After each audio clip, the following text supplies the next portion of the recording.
The story begins with a girl named Becky driving to her job at a restaurant in Chadwick City. After parking, she starts to walk inside when Kevin, her co-worker, comes up to her. Kevin also worked at the same restaurant. They go inside together where the manager, Sandra, is waiting for them with the other employees. Once everyone has arrived, Sandra tells the staff that someone left the main door unlocked the previous night, which led to someone stealing $1,000 from her. Sandra warns that this shouldn't happen again and that the door must be locked properly. She then tells everyone to get to work. Soon, customers start arriving at the restaurant. A little later, Marty, another employee, tells Becky that Sandra thinks she was the one who left the door open. Becky tells her that Kevin actually left the door unlocked, but she didn't want to tell Sandra because it would cost Kevin his job. Marty realizes Becky is telling the truth and goes back to her work. A few hours later, in the afternoon, the restaurant's phone rings. When Sandra answers the call, a police officer named Daniel tells her that a man has reported seeing one of her employees,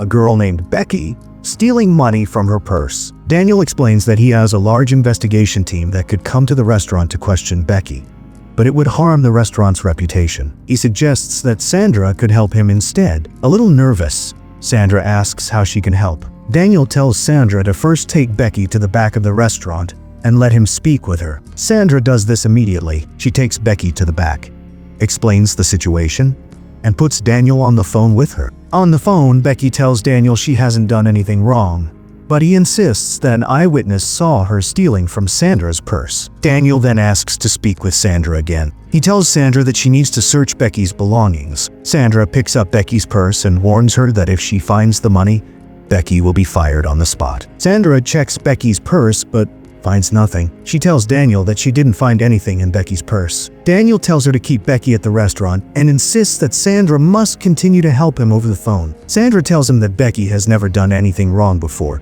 but Daniel doesn't believe her. He says that if Becky turns out to be innocent, he will take full responsibility and accept any legal punishment. Sandra has Becky talk to Daniel again. Becky tries to explain to Daniel that she has never done anything wrong and is not a thief. Hearing this, Daniel gives Becky two options. The first is to go to jail for theft, and the second is to take off all her clothes and let Sandra search her. Hearing these options, Becky feels the ground shift beneath her feet. Not wanting to go to jail, she agrees to take off her clothes for Sandra to search her. However, she requests that Marty be present while Sandra conducts the search. Daniel agrees to this condition. At this point, Sandra becomes a little suspicious and asks Daniel if he is calling from a phone booth or if he is watching them somehow. Daniel doesn't answer Sandra's question. Feeling scared, Sandra ignores it and goes to get Marty. She explains the situation to Marty and brings her to the back of the restaurant. Becky then takes off her clothes one by one for the search. Sandra checks all of Becky's clothes but finds nothing. She informs Daniel about this. Daniel then tells Sandra that she must check Becky's undergarments as well. Forced to comply, Becky has to remove her undergarments, leaving her completely nude. Seeing this, Marty feels very sorry for Becky and gives her an apron to wear. Daniel then tells Sandra that there is a car parked outside the restaurant where she must place all of Becky's clothes, which he will check thoroughly later. Sandra puts Becky's clothes in the specified car, comes back, sends Marty back to work, and tells Daniel she has done as he asked. She then tells Daniel that she needs to get back to work, or their business will suffer. Daniel agrees, but tells her to call someone to keep an eye on Becky. Agreeing to his request, Sandra goes to Kevin, explains the situation, and brings him to the back of the restaurant, telling him he needs to watch Becky for a while. Kevin, who was a good friend of Becky's, becomes furious when he sees her without clothes. He angrily tells Daniel that Becky is not a thief and could never do such a thing. Daniel then tells Kevin that he has to search Becky. This makes Kevin even angrier, and he says that Daniel has already made her take off all her clothes and is still asking for a search. Kevin asks what kind of search is left. Daniel tells Kevin that he needs to search Becky's private parts. Hearing this, Kevin swears at Daniel and says,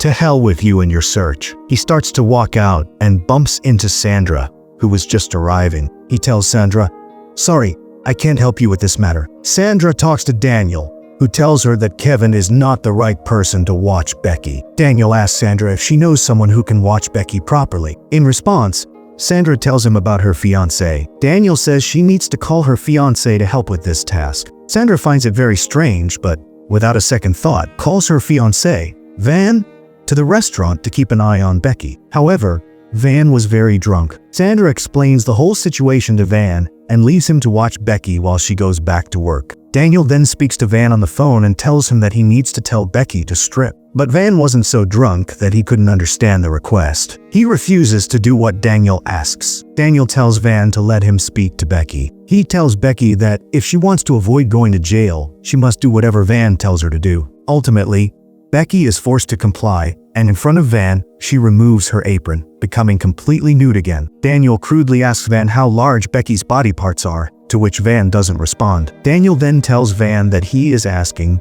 because the man who saw Becky stealing had noticed some marks on her chest, so he needs to find those marks. From Van's voice, Daniel realizes he is drunk, so he tells Van to make Becky jump up and down, which would cause the stolen money to fall from her private parts. At Van's instruction, Becky starts jumping while naked. When no money falls out, Daniel tells Van that he must check Becky's private parts himself. Van had become very attracted to Becky, so he begins to check her private parts. By now, Becky was acting like a puppet, doing whatever Daniel told her to do without question. As Van was checking Becky's private parts, Sandra was walking towards them. They stop just before Sandra can see what Van is doing. However, Sandra is suspicious of Van and asks him what he was doing. Van doesn't tell her anything in response. So, Sandra speaks to Daniel and asks him, but Daniel talks to her very sweetly so that she doesn't suspect him. After this, Sandra feels that everything is fine and goes back to her work. As soon as Sandra leaves,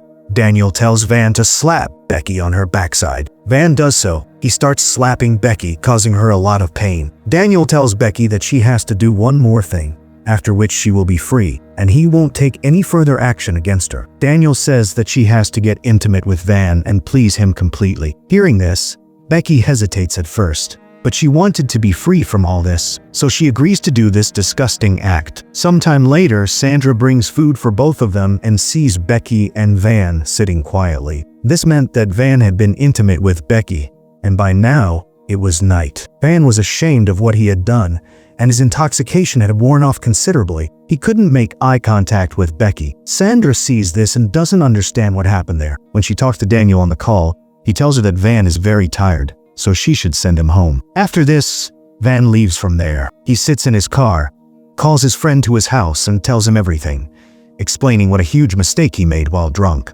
Now he regrets his actions. Meanwhile, back at the restaurant, a friend of Sandra's comes to meet her. Sandra is very happy to see him. In the back of the restaurant, Becky notices that there were cameras installed throughout the area. This meant that whatever Van did with her had been recorded on the restaurant's cameras. Sandra tells her friend, Harold, everything about Becky and convinces him to watch her for a while. She leaves him in the back to monitor Becky and returns to her work. After this, when Daniel talks to Harold, he tells him everything that Van did with Becky. Then he tells Harold that he also has to be intimate with Becky. Hearing all this, Harold immediately goes to Sandra and tells her everything what Daniel made Van do with Becky, and that he is now asking him to do the same. As soon as she hears this, Sandra is now convinced that Daniel is not a police officer. She immediately calls the police, tells them about the incident, and asks them to come. The police question everyone. When they ask Becky why she didn't refuse to do what Daniel said, Becky replies that she was very scared